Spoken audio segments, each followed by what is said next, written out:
E eu vou convidar os irmãos então agora a abrirem suas Bíblias no livro de Apocalipse, capítulo 13.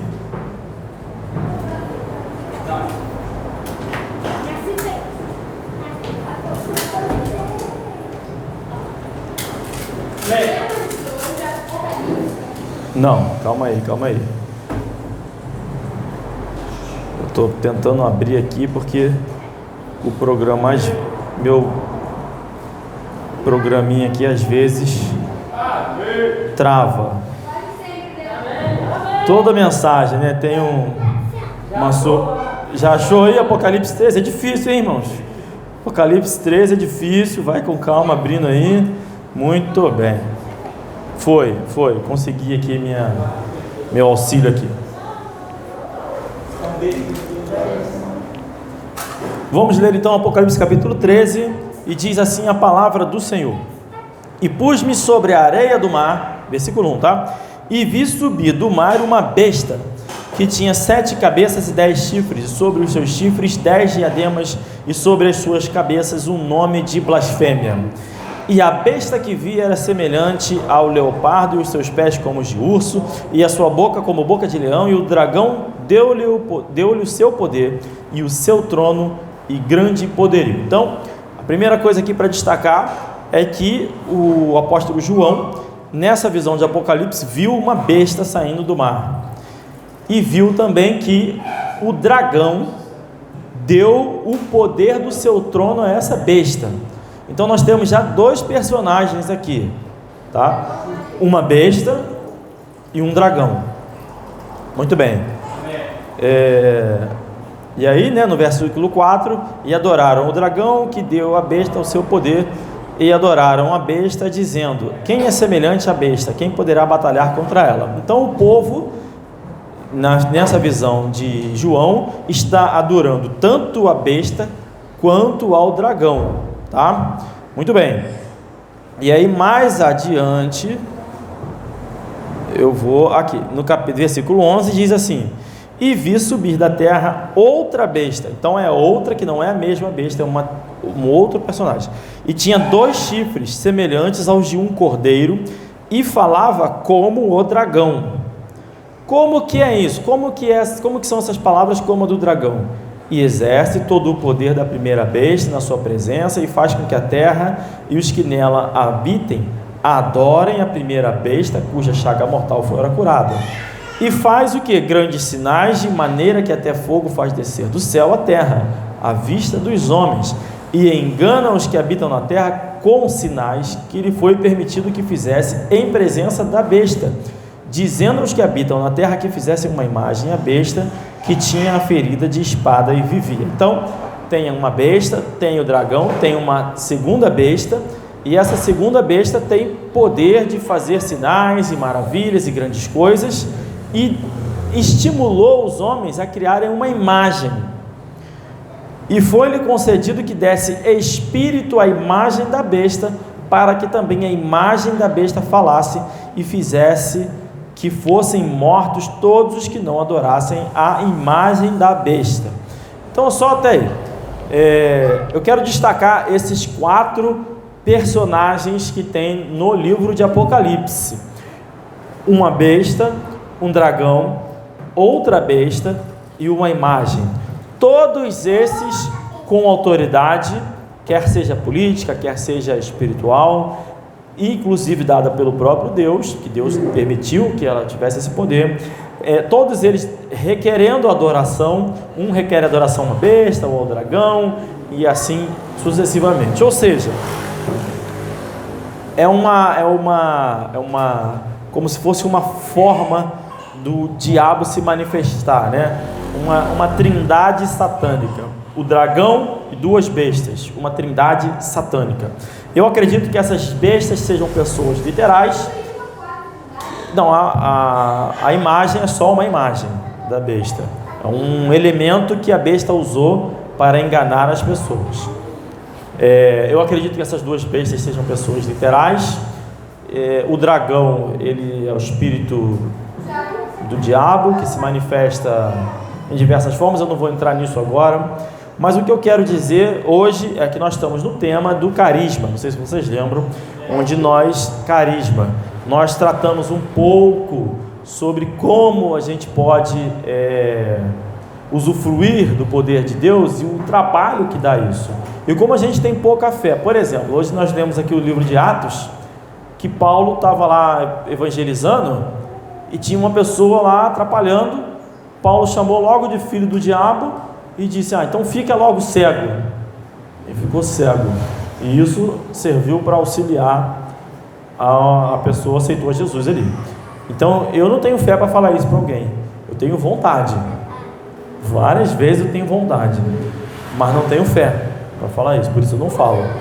Eu não tenho fé para chegar para alguém e dizer assim: seu filho do diabo, agora cai no chão aí, sei lá, qualquer coisa aí, fica cego. Eu não tenho fé para falar uma coisa dessa. Eu tenho desejo. Não sei se aplica, mas de qualquer maneira que eu tenho vontade. Porque às vezes a gente está evangelizando, chega um terceiro do nada, interrompe, atrapalha, fica discutindo, e a pessoa está querendo ouvir, você não consegue evangelizar. Seria muito melhor assim: filho do diabo, vai embora daqui e tal, e a pessoa fosse embora, né? Chega para lá na pessoa lá. Enfim, mas o que eu quero dizer é que é difícil ter essa fé para agir assim. Às vezes a gente fica tentando ali com a pessoa: não é bem assim e tal, tenta voltar para o assunto, e quando nós estamos em dois, um tenta puxar essa pessoa, que é uma estratégia sábia, na minha opinião. A gente tem que fazer isso mesmo, tem que ter o cuidado de fazer isso, de ter essa percepção, mas é o que a gente pode fazer com a nossa fé limitada, tá? Na minha visão, não estou dizendo que a gente deve cegar as pessoas por aí, não, até porque essas pessoas já estão cegas, né, espiritualmente falando, mas eu estou falando da besta do Apocalipse, que tem sinais e maravilhas. E o tema então dessa mensagem de hoje especificamente é sobre os perigos pelo sobrenatural, da busca pelo sobrenatural, e é disso que a gente vai tratar para poder avançar de forma mais direta. Então hoje ainda é um estudo bíblico, e a partir da semana que vem, talvez seja a última, a gente vai dar detalhes pragmáticos e práticos daquilo que nós vemos nas igrejas. Mas vamos lá.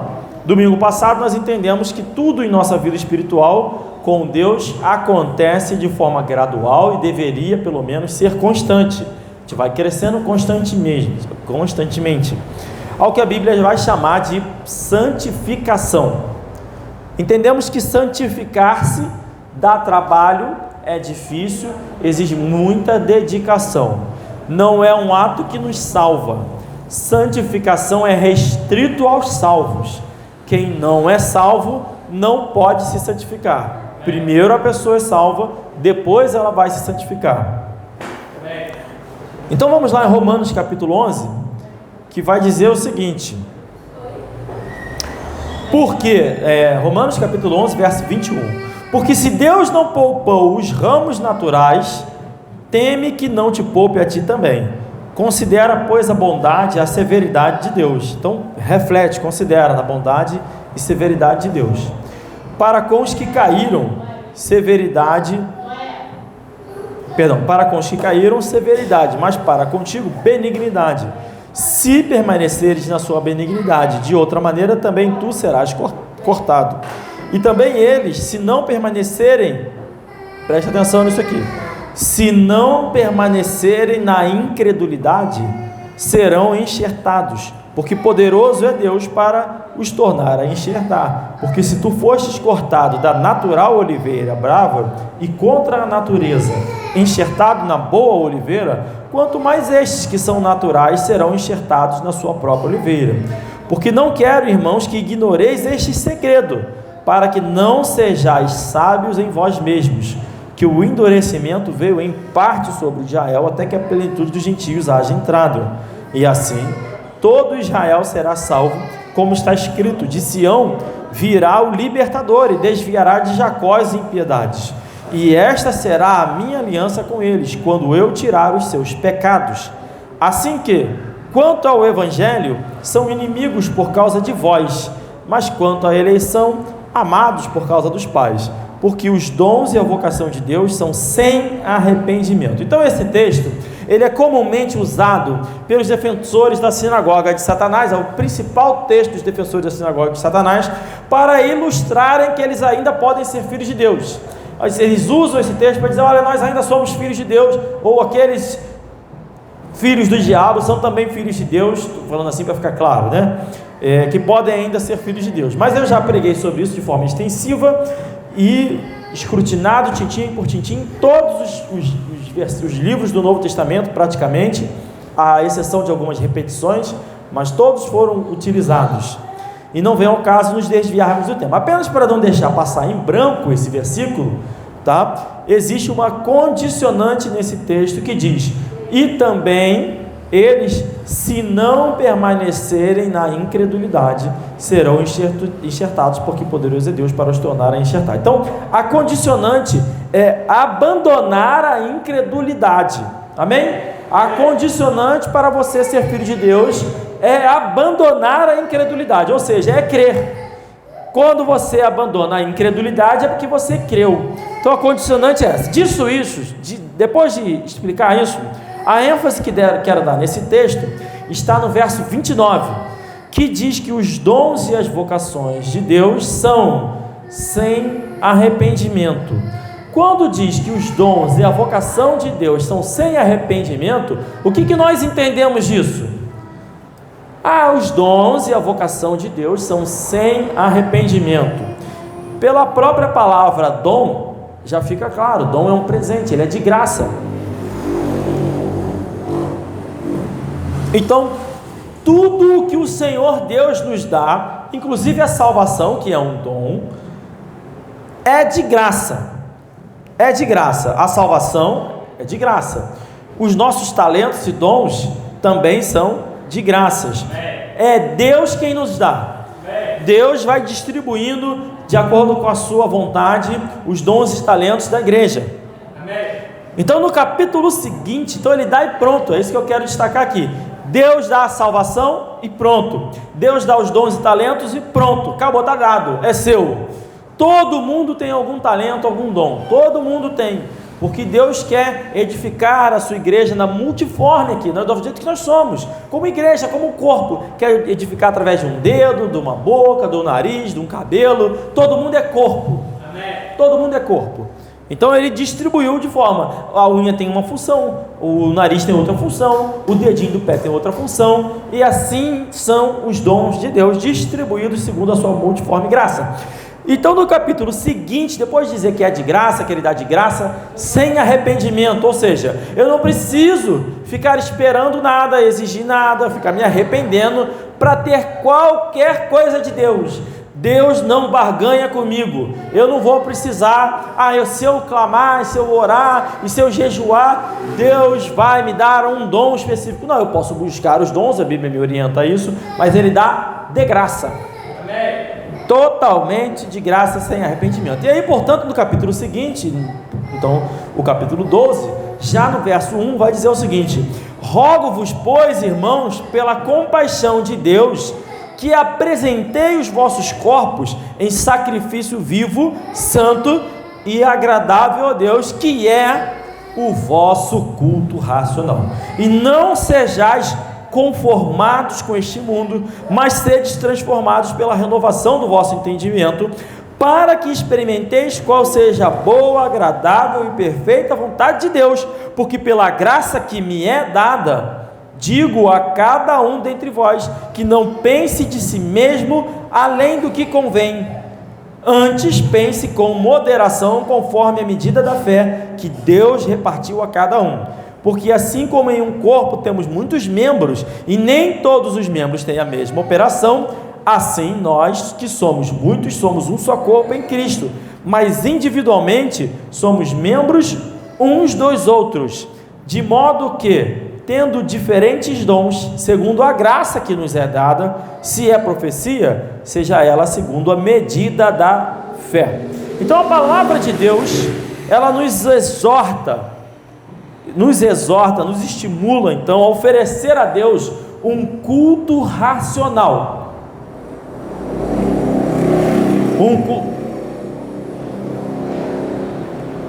Vou ter que... aqui ele está vivo. Enfim, então um culto racional é o que a palavra de Deus... Voltou. É um culto racional que a palavra de Deus nos estimula a oferecer a Deus. E, em primeiro lugar, o que este culto racional fornece à igreja? Ou seja, quando uma igreja faz um culto, quando nós nos oferecemos em sacrifício vivo, que é o culto racional, o que esse culto racional, isso que nós fazemos aqui, fornece, ou pelo menos deveria fornecer à igreja, aos membros desse corpo? O que esse culto racional deve nos levar a pensar? Conforme o texto vai dizer aí, a não assumirmos a forma desse mundo, ou seja, não sermos conformados com o mundo. Então o culto racional é aquele que estimula os seus membros a não assumirem a forma desse mundo. Amém. Eu e vocês não devemos assumir a forma desse mundo. A gente deve fugir da forma desse mundo. Amém.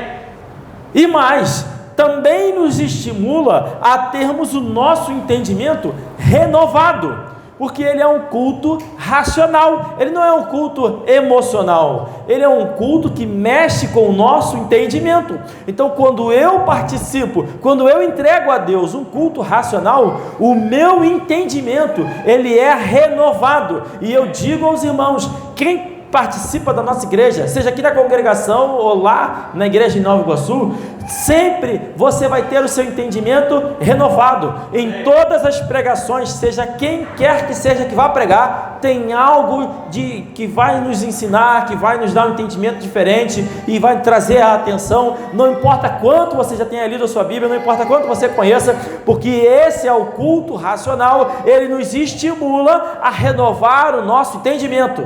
E também a não assumirmos a forma do mundo, a não sermos conformados com esse mundo. E que mais esse culto racional nos estimula? Que nós não pensemos de nós mesmos de forma arrogante, que tenhamos moderação. E só então, depois disso tudo, aí sim nós podemos usufruir dos dons. Ou seja, diante de Deus, nós devemos estar sempre, 100% dos casos, enquanto igreja, dentro do culto, nós precisamos estar sóbrios, moderados e dispostos a aprender. E temos, portanto, os nossos dons para serem exercitados na sobriedade, para serem exercitados na moderação, para serem exercitados esses dons na renovação do nosso entendimento. Deus nos deu os dons e capacidades para que nós ofereçamos um culto racional. Então, se o irmão tem um dom de música, por exemplo, esse dom de música vai renovar o nosso entendimento. Ele tem que fazer isso. Ele não vai estimular o meu emocional, ele vai contribuir para o meu entendimento, ele vai contribuir a não ser conformado com o mundo, ele vai contribuir com tudo isso. Amém. A ter sobriedade e não pensarmos arrogante mesmo acerca de nós mesmos, não sermos sábios por nós mesmos. Amém. É assim que um culto e os dons devem, portanto, manifestar a isso mesmo. Então, é o dom de línguas. Eu tenho dom de línguas. Então, o cara vem, entende o hebraico, entende o inglês, entende tudo mais. Esse é o dom de línguas. Ele fala fluentemente, ele exercitou esse dom de línguas. Ele vai nos edificar também. Ele vai falar, olha, porque na King James, tal, isso é assim, isso pode sim nos edificar. É o dom de línguas, por que não utilizar? Então, assim é e deve ser o culto racional. Vai nos edificar, vai nos renovar o nosso entendimento e vai nos estimular a não sermos conformados com esse mundo. Nós não podemos ser conformados com esse mundo. E qual o detalhe dos dons que tem aí, né, nesse texto? Eles são segundo a medida da sua fé. Então, cada um de nós tem uma medida de fé. Cada um de nós tem uma medida de fé. E esta medida pode ser alterada, pode ser aumentada, pode ser aperfeiçoada. Os apóstolos falaram para Jesus, lá em Lucas 17:5, disseram então os apóstolos ao Senhor, acrescenta-nos a fé.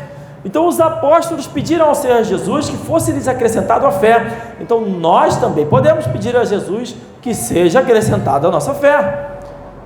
E o que Jesus respondeu demonstrou que os apóstolos não tinham fé praticamente nenhuma. Quando eles pediram, Senhor, acrescenta-nos a fé, a resposta que Jesus deu a eles demonstrou que eles praticamente não tinham fé nenhuma. Era menor do que o tamanho de uma fé de um grão de mostarda, porque ele disse para eles que se eles tivessem a fé do tamanho de um grão de mostarda, pediria essa montanha que se jogasse no mar. Então, ou seja, não tinham a fé do tamanho de um grão de mostarda. Irmãos, se o apóstolo Pedro não tinha fé do tamanho de um grão de mostarda, qual o tamanho da minha fé? Vai ter que pegar um microscópio.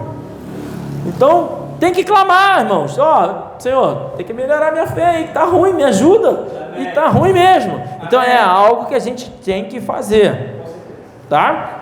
Uma preocupação nossa. Agora, também é dito que nós podemos aperfeiçoar a nossa fé. Nós podemos e devemos aperfeiçoar, aprimorar a nossa fé.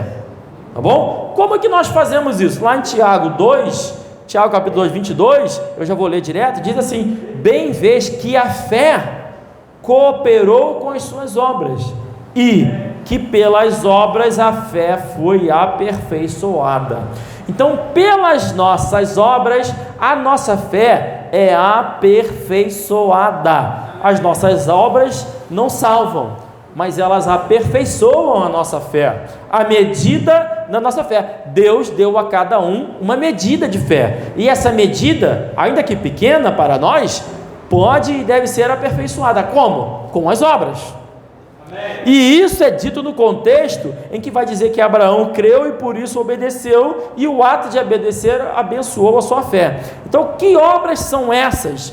As obras que nós fazemos para que a nossa fé seja aperfeiçoada são obras relacionadas à obediência à palavra de Deus. Quando nós obedecemos o que a palavra de Deus ensina, a nossa fé é, portanto, aperfeiçoada. Amém. Quanto mais o ato de obedecer aperfeiçoa a nossa fé. Então, irmãos, você vai ter mais fé quanto mais você obedecer. É simples assim. Quanto mais você estiver disposto a obedecer o que a palavra de Deus ensina, mais fé você vai ter. Essa fé não é uma fé que vai nos salvar. Nós já somos salvos e não precisa ter praticamente a menor das fés. A melhor fé que você pode ter é essa. Enfim, é simples assim.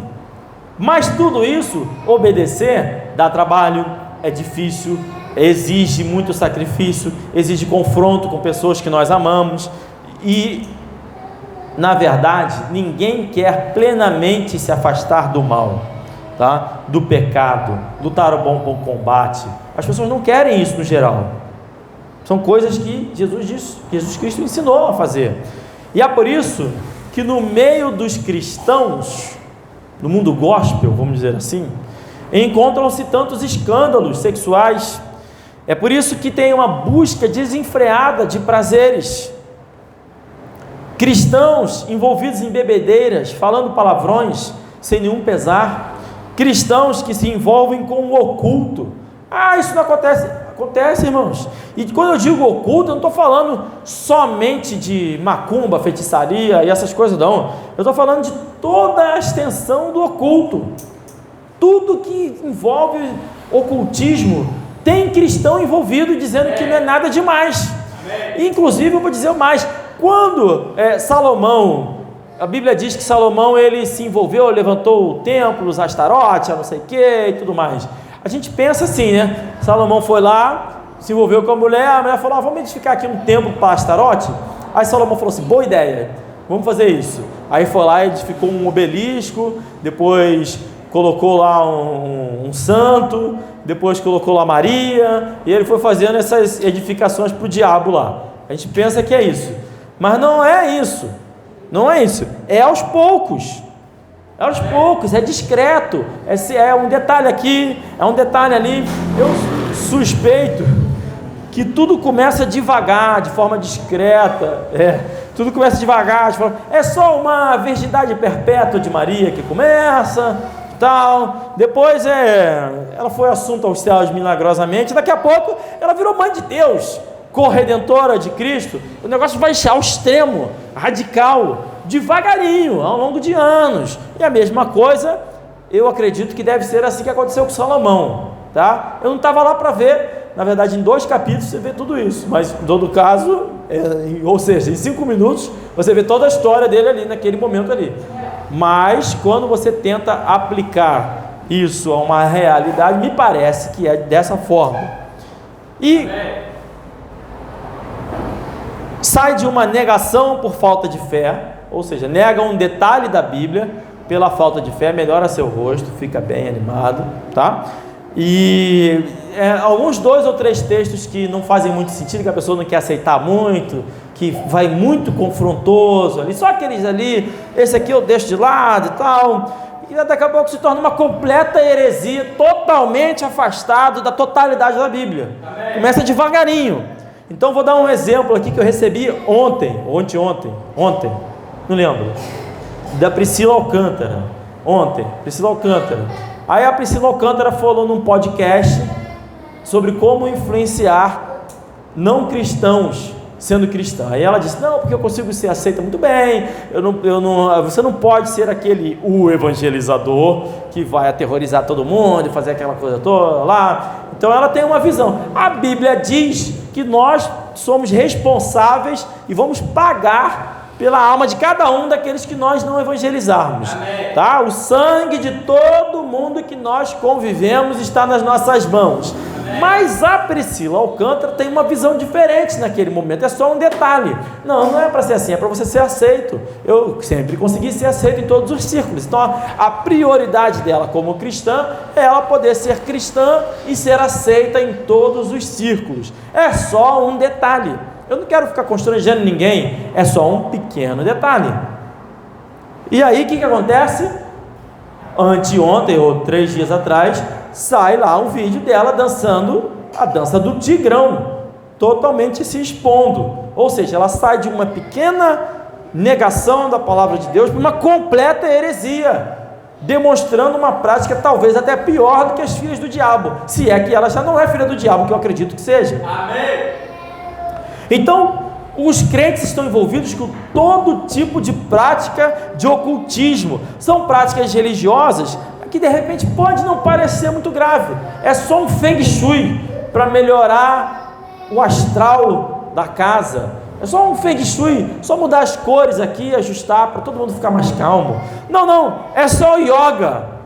Vamos fazer um yogazinho aqui que tem nada demais, exercícios respiratórios. Todas as falsas religiões e práticas do anticristo começam com exercícios respiratórios. Amém. Todas. Maomé praticou exercícios respiratórios antes de ter a visão lá de Satanás. Allan Kardec, chuta qualquer um aí, Ellen White, todos eles fizeram exercícios respiratórios. Começa por aí. É só respirar melhor. Tem nada demais você aprender a respirar. Você vai correr. Nada demais, a partir do momento que você coloca sobre esse ato simples de respirar, uma instituição tenta recolher o que tem de bom ali, naquilo que vem direto do diabo, uma prática satânica, você está se abrindo para aquele espírito demoníaco que está lá. Amém. E tudo isso prepara a besta que fará grandes sinais e maravilhas, que o texto diz que vai enganar todo mundo. Não é à toa, é porque as pessoas vão se acostumando com ela. O mundo vai se preparar para receber a besta. Os que são ditos crentes, eles não vão do nada olhar uma besta e adorar a besta. Eles vão gradativamente chegar ao ponto que já estão tão longe, já estão dizendo que Maria é corredentora, que está tudo certo. Se tiver mais um corredentorzinho aqui, está tudo certo. Amém. Está cheio de crente que acha que não tem problema nenhum estar plenamente conformado com o mundo. Tem pastor com a cara toda tatuada.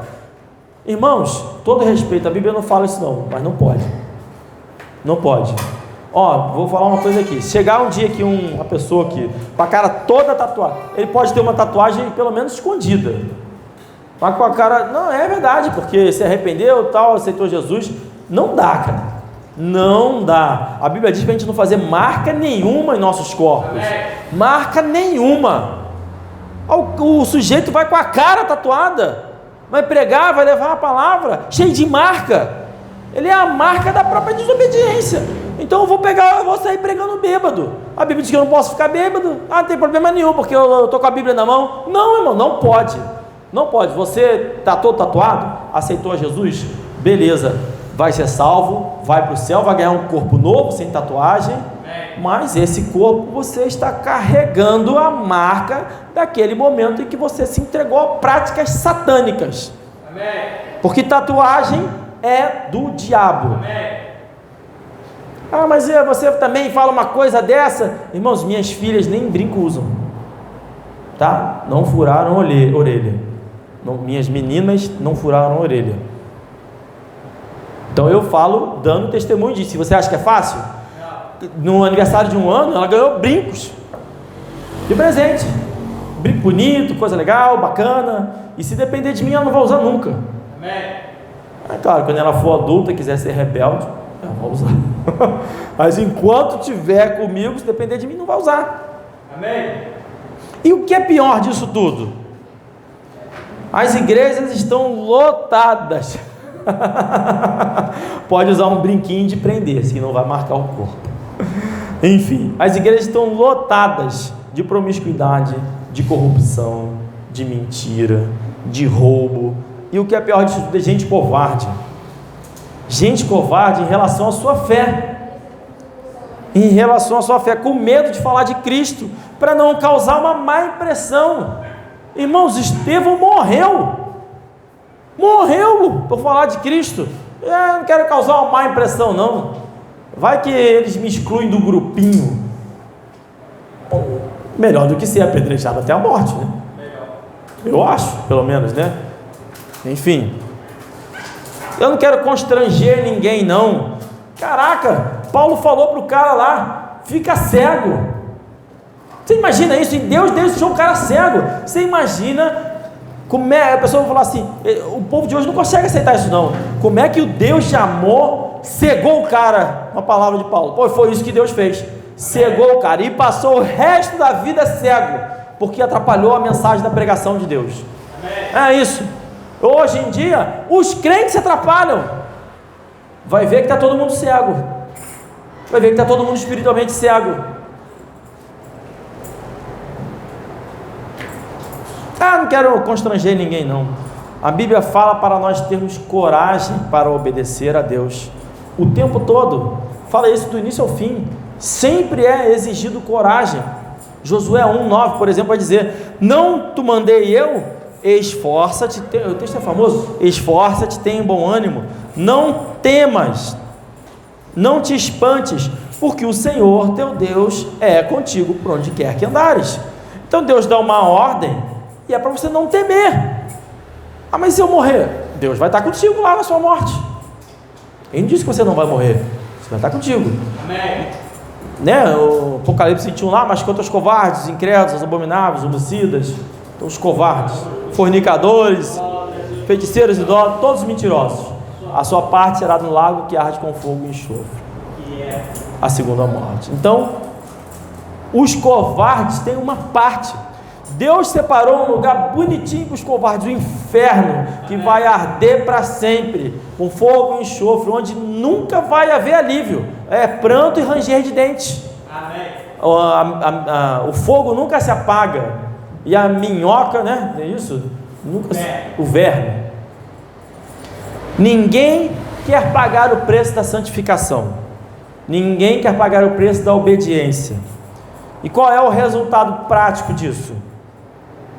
Multidões lotadas, cantando, dançando, pedindo a Deus em adoração para que cure os seus enfermos, desesperados por um sinal, um milagre, uma palavra profética, indo de um canto para o outro, de um lugar para o outro, buscando um profeta, olhos ungidos, alguém para lhe oferecer uma visão, uma palavra de sabedoria, qualquer coisa, uma busca pelo sobrenatural. As pessoas estão desesperadas pelo poder do Espírito Santo, porque não conhecem o Espírito Santo. Amém. Eu tenho o Espírito Santo, eu sei como ele age. Eu posso não entender a sua plenitude, mas eu sei como Ele age me salvando em primeiro lugar, Ele age me confrontando a fazer o que é certo em segundo lugar, e assim eu vou crescendo, e quanto mais eu mortifico a minha carne, mais o meu espírito é alimentado. Amém. É gradual e deve ser constante, mas eles não querem isso, eles não querem mortificar a sua carne, eles querem a plenitude do que eles entendem ser o poder do Espírito Santo, porque não têm o Espírito Santo. Amém. Porque se tivessem, saberiam que certas manifestações não são do Espírito Santo, porque o diabo, a besta, faz sinais aqui, o diabo faz profecia, o diabo faz milagre, o diabo faz tudo isso, e se transforma em anjo de luz, transfigura em anjo de luz, ele engana com poder, com sinais e prodígios. Amém. Mas as pessoas precisam estar preparadas para recebê-lo, então ele vai também gradativamente manifestando o seu poder e a sua operação, tornando-os as comuns. As pessoas vão se acostumando com a forma que o diabo age e vão entregando essa forma como sendo do Espírito Santo. As pessoas não têm qualquer interesse em abandonar os seus pecados de estimação, mas querem poder, querem milagre. Amém. Uma diarista estava conversando com a minha mãe e ela disse o seguinte: ela pertencia a uma igreja e frequentava uma casa onde as pessoas eram macumbeiras brabas, e aí ela se incomodava com as imagens, e foi falar com o pastor dela: pastor, tem uma imagem lá que eu não gosto, tal. Pastor, então você vai entrar nessa batalha espiritual, e deu para ela um óleo ungido. Todo dia ela ia lá e pingava o óleo ungido na cabeça da boneca. Irmãos, é circo. A diarista pode até ser salva, e ser ignorante, mas o pastor para mim não é não. Amém. E aí induz as pessoas a viverem ludibriadas por Satanás, às vezes até as ovelhas que são salvas, enganadas por Satanás, e ela fica ali 30 anos pingando óleo na cabeça da boneca. E quando que eles se converteram? Nunca. Ela está 30 anos na mesma família e ninguém se converteu. Amém. Porque ao invés do pastor, se fosse salvo, ensinar ela a palavra de Deus, ensinar ela a conhecer a palavra de Deus, ensinar a sua ovelha a estudar a Bíblia, ler a Bíblia, ele ensina ela mandingas gospel, macumba gospel. Amém. É um óleo ungido, é copo d'água, é não sei o que lá, é lenço. Talvez ele até venda isso, e aí usufrui disso para retirar, porque eles são assim, eles se introduzem pelas casas de mulheres vulneráveis para se recolher delas, né? Amém. E o que os crentes vão tentando? Olha, façamos o seguinte então, vamos cantar mais alto, e ao invés de cantar mais, não só isso, vamos cantar mais intenso. Aliás, vamos ligar o nosso rádio em casa o dia inteiro ouvindo louvor, porque aí vai defumar o ambiente, e aí vai ficar, né, aquele ambiente cheio de louvor. O louvor está entrando em todos os cantinhos ali e tal, e isso vai fazendo com que... Mas eu não vou ler minha Bíblia não, cara. Eu vou ligar o rádio, o rádio eu vou ligar, mas ler minha Bíblia eu não vou não. Eu vou ouvir o pastor lá pregando, mas estudar, sentar, ir para a igreja, tá doido, cara. Eu vou ouvir o rádio, muito mais fácil. E, poxa, eu dou uma pausinha sexta-feira à noite, sábado, domingo, chego no culto à noite, está tudo certo. Enfim. E vão tentando. E aí, de repente, se não der certo, eles começam a dizer: eu te amo, Jesus, eu te amo. Aí vai e tal, aí chega, vai entrando num frenesi: eu te amo, meu Deus, eu te amo, Jesus. Até começar a chorar: eu te amo, Jesus, eu te amo. Como se Deus fosse ouvir isso. Amém. Vamos orar bastante, vamos chorar, aí sim Deus vai nos ouvir. Se a gente orar, se a gente chorar, se a gente ficar aqui gritando e clamando, Aí Deus vai nos ouvir, se a gente fizer isso aí constantemente. João 9,31 vai dizer, ora, nós sabemos que Deus não ouve a pecadores. Deus não ouve a pecadores, mas se alguém é temente a Deus e faz a sua vontade, a esse ouve. Deus não ouve a pecadores. Vamos continuar no pecado? Vamos manter uma igreja lotada de gente fornicadora, lotada de pastores envolvidos com coisas erradas? Vamos manter uma igreja cheia de adultério? Vamos ficar nessa igreja dizendo que não, vamos aceitar tudo isso? Vamos dizer que não tem problema não, pode ficar bêbado, não, dá tudo certo, pode fazer tatuagem, que é isso, não, isso é outro tempo, vamos nos conformando com o mundo e vamos orar muito intensamente que Deus não vai nos ouvir. Deus não ouve a pecadores. Está orando e Deus não está ouvindo, está chorando, está se emocionando, está se arrepiando, está em frenesi, mas Deus não está ouvindo. Porque Deus ouve aquele que é temente a Deus e faz a sua vontade. Amém. Temente a Deus e faz a sua vontade, a esse ouve. Deus não ouve a pecadores. Não tem como ter uma descrição mais clara e objetiva. Não ouve. Estão orando e essas orações não estão chegando no céu. Amém. Estão ali, estão orando ali entre eles, buscando o sobrenatural, buscando o poder de Deus, buscando o milagre, buscando um sinal, buscando uma resposta, buscando uma profecia. Agora pensa o seguinte: o que você acha que vai acontecer com um bando de pessoas buscando algo sobrenatural, clamando, chorando, de joelhos, pedindo com todo o fervor, clamando, chorando?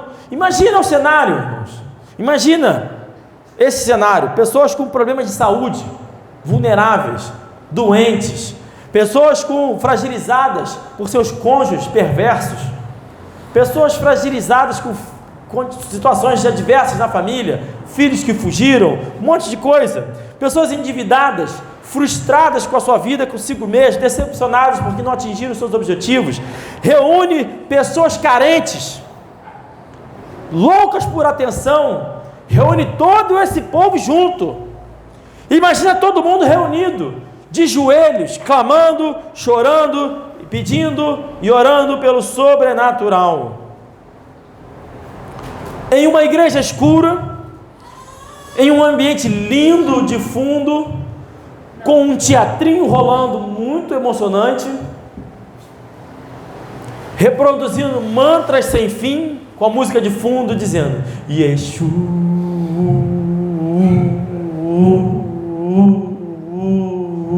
todo mundo lá, Senhor, Yeshua, ai meu Deus, nós clamamos a transformação das nossas vidas, o emprego vai se abrir, a porta vai se abrir, ai meu Deus, a cura, o milagre, tira esse caroço, tem tudo isso aí, né? Eu estou acabando agora, Deus está me mostrando aqui um caroço. Quem tem caroço aí, levanta a mão, e vai falar, levanta a mão quem tem caroço, quem saiu caroço, atenção, quem tem caroço, dou-lhe uma, eu não tenho caroço, e vai fazendo leilão, e todo mundo, Yeshua, e aquela coisa, e Deus não está ouvindo. Amém. Deus não está ouvindo. Deus está sequer ouvindo, porque a Bíblia diz que os olhos do Senhor vasculham toda a terra em busca daqueles que o procurem. Deus não vai perder tempo. Ele está querendo saber quem é que está procurando a Ele de verdade. E quem são esses? Os que temem a Deus e fazem a sua vontade. O que isso vai causar? Imagine esse ambiente, nessa igreja. O que isso vai causar aquelas pessoas que estão lá com dancinha, com pipoca? O que isso vai causar aquelas pessoas? Pergunta aos irmãos: as pessoas estão sendo sóbrias, moderadas, racionais, conforme o texto diz? Elas estão exercitando a renovação do seu entendimento? Não. Elas estão o oposto de sóbrias. Amém. O oposto de moderados, o oposto de sóbrio, o oposto de ter entendimento. Elas estão se tornando animais irracionais. Amém. Agora, sabe qual é o oposto de sobriedade? Vou dizer para vocês. Você está pensando aí o oposto de sobriedade, né? É ser confuso, é ser embriagado, é ser perdido? Não. Louco? Também não. Vou dizer, o oposto de sobriedade está lá em 1 Pedro capítulo 5, verso 8, que diz assim: sede sóbrios, vigiai, porque o diabo, vosso adversário, anda em derredor como leão bramando, buscando a quem possa tragar. Quando você abandona a sobriedade, você é tragado pelo diabo. Amém. Se você não é sóbrio e não vigiar, será tragado pelo diabo. Amém. Então, o que tem na igreja por aí que não tem sobriedade? Diabo. É o diabo que está nessas igrejas. É o diabo que está causando toda essa comoção. E é o diabo, o pai do movimento carismático. Amém. É a besta que tem grandes sinais, prodígios e maravilhas, que faz todo mundo se encantar. E esse povo, quando as duas testemunhas morrerem, esse povo vai fazer festa, vai distribuir presentes uns para os outros como se fosse Natal, celebrando a morte dos homens de Deus. Amém. É por isso que você vê hoje nos cultos por aí, gente latindo,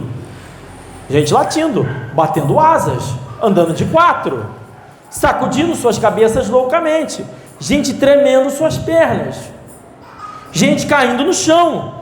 O apóstolo pega lá o pano e cai todo mundo. É a manifestação demoníaca, porque onde tem esse sentimento fora de sobriedade, tem diabo tragando pessoas. Amém. Gente rindo incontrolavelmente. Isso não é estar sóbrio. Chegaram ao extremo de declamar e conclamar para que as pessoas estejam embriagadas pelo Espírito Santo. É o oposto de estar sóbrio. Quando alguém diz, não, nós vamos nos embriagar pelo Espírito Santo, ele está dizendo, nós vamos nos entregar para Satanás. Amém. Para que o diabo, que estava bramando ao derredor, sai de lá e vem para cá. Fica mais lá não, diabo, eu estou aqui já abandonei a sobriedade há muito tempo. Amém.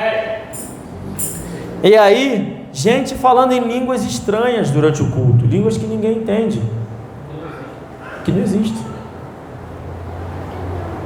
Não, peraí, pastor, falar em línguas é diferente. Gente de 4 latino eu até acho esquisito mesmo. Batendo asa, tudo bem.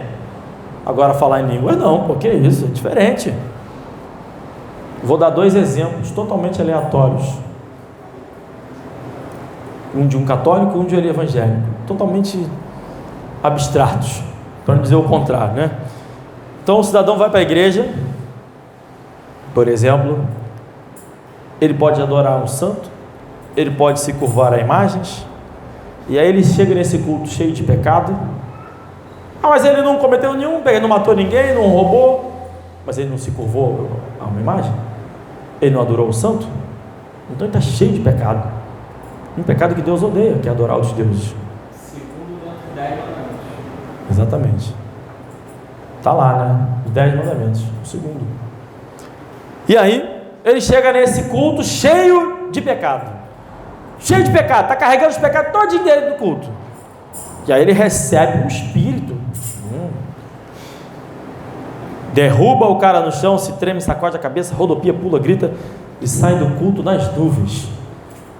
Caiu no chão, rodopiou, sai do culto nas nuvens. Puxa vida, rapaz, que benção esse culto, hein?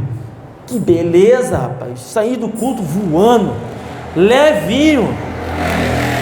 Eu senti o poder de Deus. Agora já posso voltar para os meus pecados. Que aí domingo que vem vai ter outro culto daquele lá. E, puxa, rapaz, que beleza. Comigo é diferente. Comigo, coisa poderosa mesmo. Eu falo mesmo, profetizo, falo em línguas, comigo a coisa é diferente. Aí volto para meus pecados, domingo que vem a gente acerta de novo. É claro que nesse meio tempo eu vou acender uma vela para minha tia que morreu, mas domingo que vem, firme e forte lá, o culto vai participar de uma missa de 7º dia, né? Porque vai que, né? Mas domingo que vem, o culto vai ser poderoso demais. Faz sentido que isso seja de Deus? Não. Deus falou, não vai ouvir. Não vai ouvir. Pode fazer o que você quiser. Se você não abandonar o pecado, não temer a Deus, Deus não vai te ouvir. E acabou, não vai ouvir. E essas igrejas estão sempre profetizando um grande renovo. Eu disse que ia dar 2 exemplos, acabei esquecendo os exemplos, né? Disse o seguinte: estava no culto, e aí estava lá no culto, né, tal, e estava chateado, porque todo mundo tinha o dom de línguas, de falar em línguas, mas ele não. Aí ele começou a acalmar, e estava aquela música rolando e tal, estava até no momento de dança, se não me engano, lá. De repente ele viu uma luz assim, um negócio, um anjo, aquela luz entrou nele, e aí ele começou a falar em línguas. Ele não conseguia se controlar mais, ele só falava em línguas. Foi totalmente tomado pelo Espírito Santo. Esse é o exemplo de um crente. E o exemplo do católico, carismático?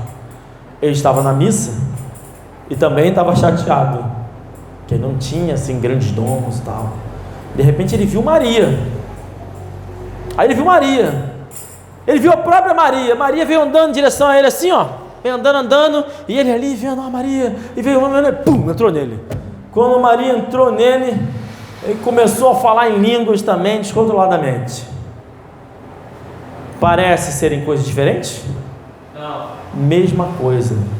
É o diabo que bramava, e agora ele só traga, e acabou.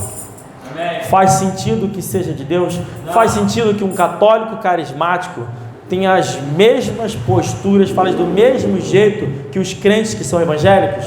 Não, irmãos. Tem carismático pregando em igreja evangélica, tem pastor evangélico pregando em movimento carismático e falando a mesma coisa, em língua e aquela coisa toda, tudo uma coisa só. Todo mundo servo de Satanás. Amém. E o que essas igrejas fazem? Estão sempre profetizando um grande renovo. Está chegando um grande avivamento. Está logo ali. É uma transformação radical que está quase chegando. Eu já posso ver. Você vê comigo, irmãos? Eu vejo. Eu já posso ver. Eu estou vendo a grande transformação. É um milagre. Está chegando. É um grande momento. É um renovo de Deus. E nunca chega. Está sempre chegando, está sempre na porta, está sempre chegando. E por que que as pessoas continuam voltando e voltando e voltando e voltando? Porque soa agradável. Você não precisa fazer nada, ter todo o poder e ainda vislumbrar o renovamento, a volta, o avivamento, faz você se sentir parte de algo grande. E você se sente super importante. Amém. Profecias que nunca se cumprem. Irmãos, como é que pode uma igreja sempre dizendo que o renovo está logo ali, o avivamento está logo ali? O pastor assume a igreja, prega isso por 20 anos, se aposenta e não chegou. Imagina isso. Profecias que não se cumprem, são falsos profetas. Amém. Não, mas isso não é um problema não, pô. Não é um problema não. É só fazer uma nova campanha. A gente faz uma nova campanha. E aí uma nova profecia está sempre pronta. As bênçãos de Deus, o avivamento, a renovação está sempre chegando, sempre perto. E o pior, está cheio de igreja batista fazendo isso. Isso é que me entristece. Igrejas centenárias às vezes fazendo isso. Eu conheço uma igreja que todo ano faz 21 dias de oração e jejum. E eu já vi tudo que é promessa nessa igreja. Nós vamos transformar a cidade, vamos impactar o mundo, vamos fazer, e nunca faz. Amém. as famílias vão ser recuperadas, o seu filho vai voltar, e nunca acontece. Ao contrário, está cheio de gente, cheio de pecados dos mais variados. Ao contrário, os filhos dos que eram crentes dessa igreja, está tudo perdido. Gente que eu conheço, gente que virou sodomita, gente que virou os mais sórdidos pecados, filhos de crente, crentes de uma igreja que está sempre fazendo jejum, sempre campanha de oração, sempre clamando a unção, a renovação, a transformação, o poder de Deus, o avivamento, cada vez mais promíscua e perversa, longe de Deus. Amém. E as pessoas estão cegas mesmo, não conseguem enxergar. É por isso que vão adorar a besta mesmo, que vão adorar a besta. Amém. Já adoram.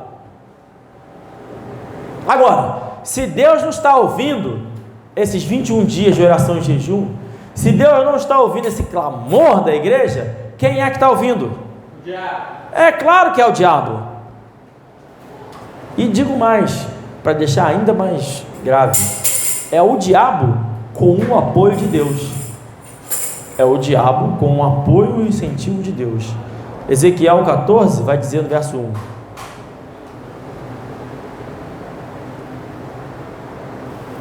Ezequiel 14 vai dizer: e vieram a mim alguns homens dos anciãos de Israel e se assentaram diante de mim. Então veio a mim a palavra do Senhor dizendo: filho do homem, estes homens levantaram os seus ídolos nos seus corações e o tropeço da sua maldade puseram diante da sua face. Devo eu de alguma maneira ser interrogado por eles? Portanto fala com eles e diz-lhes: assim diz o Senhor Deus: qualquer homem da casa de Israel que levantar os seus ídolos no seu coração e puser o tropeço da sua maldade diante da sua face e vier ao profeta, eu, o Senhor, vindo ele, lhe responderei conforme a multidão dos seus ídolos.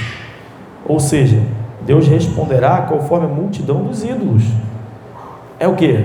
É Maria? É Maria que tu vai ver. É o que? É serpente? É serpente. É o diabo? É diabo. É o ídolo que tiver no seu coração, é esse mesmo que você vai ser respondido. Para que eu possa apanhar a casa de Israel no seu coração, porquanto todos se apartaram de mim para seguirem os seus ídolos.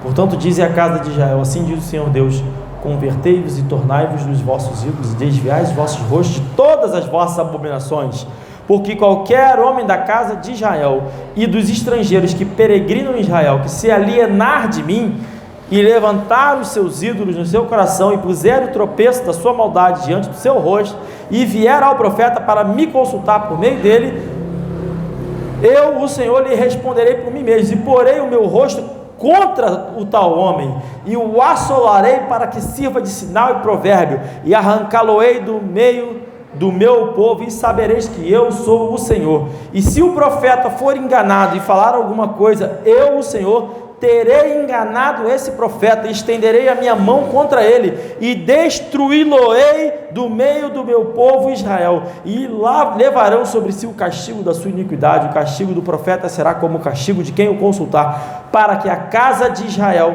não se desvie mais de mim, nem mais se contamine com todas as suas transgressões.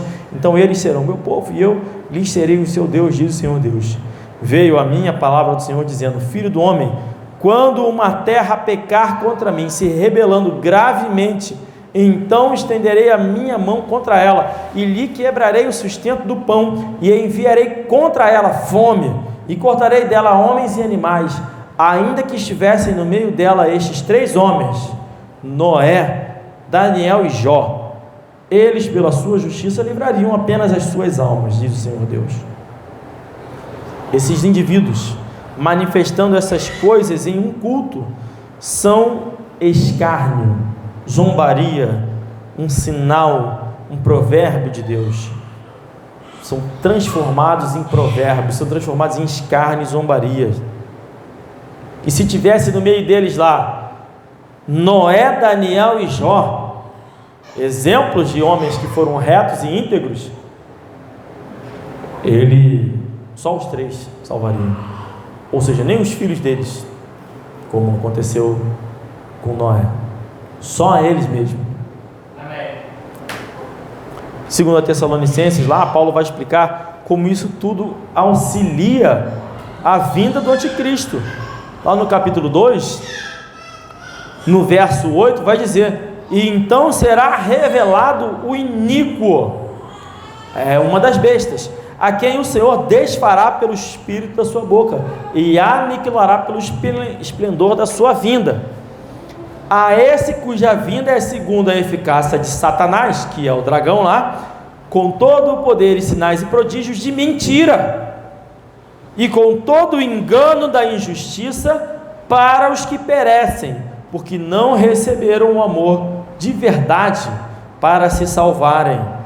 E por isso Deus lhes enviará a operação do erro para que creiam na mentira. Então estes não receberam o amor de verdade para se salvarem, portanto não estão salvos. Não estão salvos, estão vendo as mentiras, as iniquidades do iníquo, estão adorando os prodígios e sinais.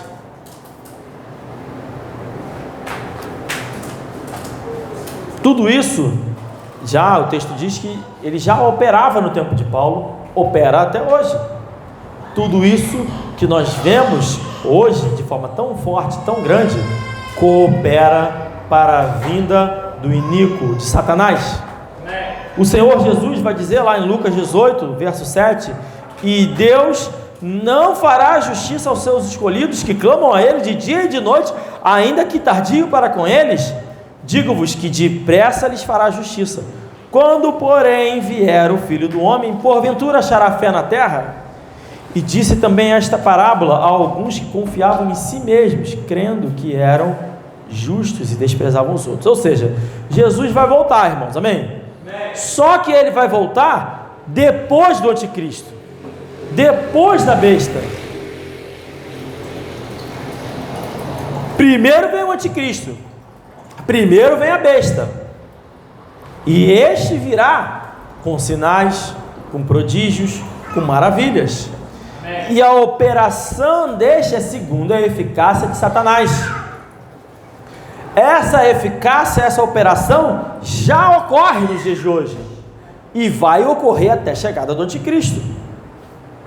Ocorre, conforme o texto disse lá em Tessalonicenses, em enganos pelos sinais e prodígios, que é a própria busca do sobrenatural, é a busca de querer uma experiência com Deus. Eu quero uma experiência com o sobrenatural, com o divino. Por essa razão Jesus diz: quando voltar, vai ter fé na terra? Porque vai ser extremo, cada vez mais vai crescer. Ou seja, os salvos serão pouquinhos. Amém. Não quer dizer que não vão ter salvos, quer dizer que vão ser bem poucos. Amém. E Jesus está demonstrando a sua frustração com isso. Ele já sabe que isso vai acontecer, mas ele está frustrado. A nós também já sabemos que isso é do diabo. Amém. Mas nós também ficamos frustrados. Amém. Porque não tem como você ficar satisfeito com isso. Não tem como você ver o nome de Jesus servindo de zombaria. Porque até o falso profeta descrito lá em Atos, que esteve lá, hoje nos atentamos a isso, o nome dele é Bar Jesus. Então o cara pode botar o nome de Jesus, mas não é Jesus. Ah, mas eu estou servindo a Jesus, mas não é Jesus. O Jesus que estão pregando por aí não é o Jesus da Bíblia, não é o meu Jesus, é um Bar Jesus. É um Bar Jesus. Vamos lá ler o Bar Jesus para encerrar. Estava no plano, não. Amassei, rasguei minha Bíblia aqui. Não só amassou. Não só amassou.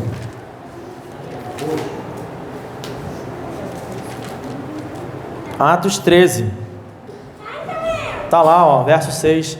E havendo atravessado a ilha de Pafos, acharam um certo judeu mágico, falso profeta, chamado Bar Jesus. E tinha lá no verso 8, mas resistia Elimas, o encantador, porque assim se interpreta o seu nome, procurando apartar da fé o procônsul. Então, quando Paulo estava tentando evangelizar o procônsul, Elimas, que era um encantador, Bar Jesus, que era um falso profeta, tinha um propósito. Qual era esse propósito? Fazer com que as pessoas se apartem da verdade. Infelizmente é muito triste, porque essas igrejas crescem e está cheio de criança, e essas crianças estão crescendo conhecendo um falso Jesus. Amém. E isso me deixa arrasado.